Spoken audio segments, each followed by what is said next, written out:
Tara, kape. Hey, what's up mga folks? I'm back. Busy lang ang artist. Joke. Bitaw. Pero, laban lang. Yeah. Bitaw. I have a little bit story. Nakatunan na lang ko yung nakatunan sa gipost ni Dr. Ong. Dapat in this world, Charus, we only live once, so we just enjoy the journey. So kipaw man ta nga nagay sa surrounding nato, nagay mga toxic people, so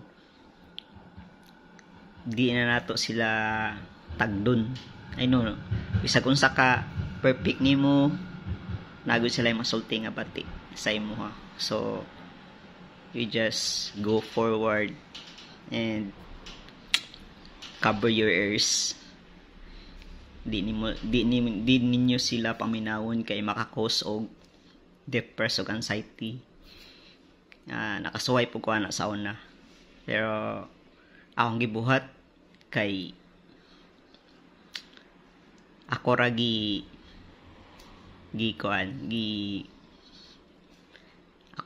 jogging. So pagkahuman ako kuan release ra ang akong problema kung makadagan ko 5 kilometers. Bitaw.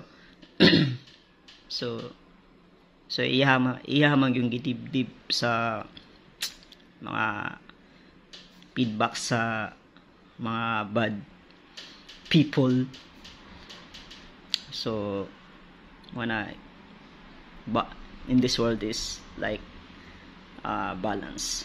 So sometimes we just full, sometimes up. So dapat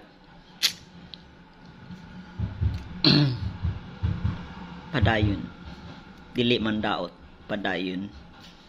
Mura na siya. Mura na akong masulti.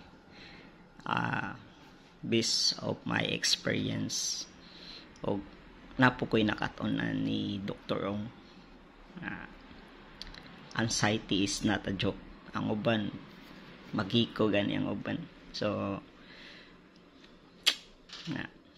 we just cover our ears. If toxic people yan ay masulti nga bati sa imo, di mo gyud nila tanawon ang nindot og maayo ka, ang ilang tanawon bati mangod.